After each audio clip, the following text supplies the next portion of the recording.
When we design the test automation framework, then the main and foremost thing which we need to keep in mind is the locator strategy. What I mean by this is, like, we need to select based on the conditions which type of locators should we use. We need to keep the performance of the test automation scripts, and it must be like very fast to automate, and also it must be capable of handling parallel test execution scripts as well, so that there must not be any flaky text test, or there must not be exceptions like stale element exceptions or element not found exceptions, so that maximum test cases should pass.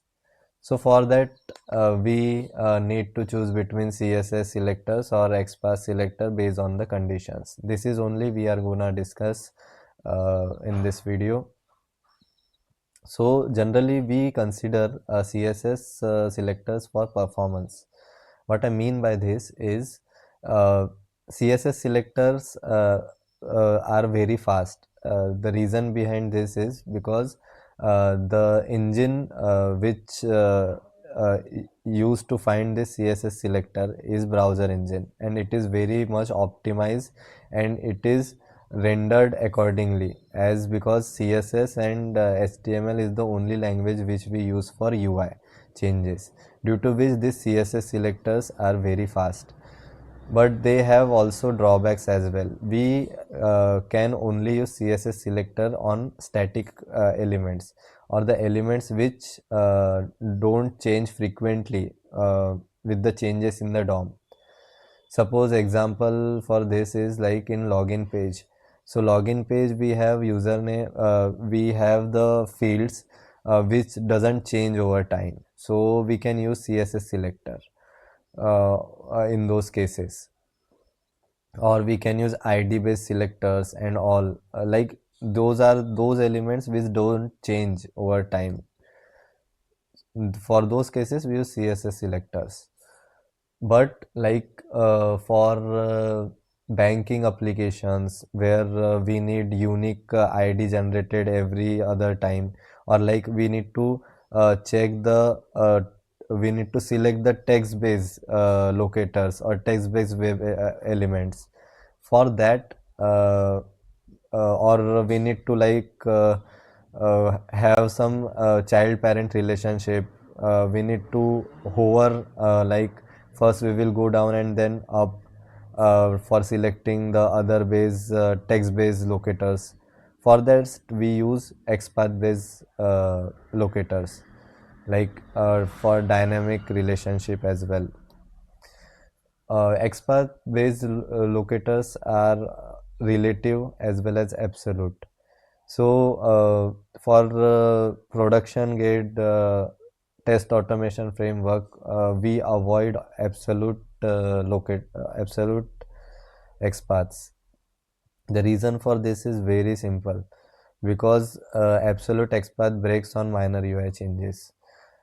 Like whenever there is a change in DOM, a small change in even DOM can fail the driver to find a particular web element if we are using absolute XPath.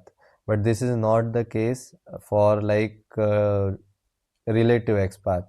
Relative XPath works on based on logic, it will go on a particular location or a particular web element, and from that it will begin its search, and then it will based on what text we based on what web element we need to select, we need to provide relative XPath accordingly.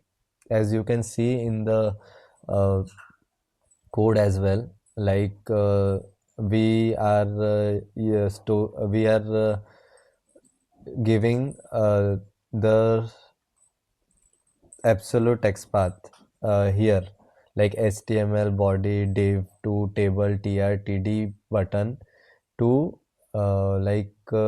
find a web element, and to do the actions on that web element.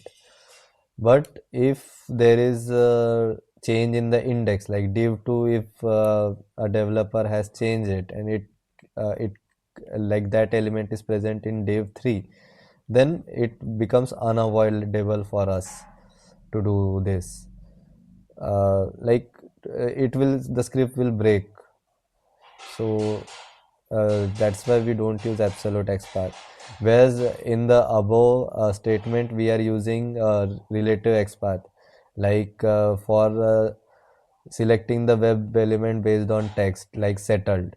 So here there is a clear logic behind this, what we are doing, and even if the code changes or the DOM changes, uh, application code changes or DOM changes, there are some UI frequent changes. So this if we are using the relative XPath, then very few will fail test. I am not saying that every test will pass, but we don't need to do a high maintenance of the code by like every time changing the relative XPath, because most of the logic based relative XPath will work even if there is smaller minor DOM changes in the UI scripts. So this is all about locator strategy, where we should use CSS and where we should use XPath based locators. I hope you got the point.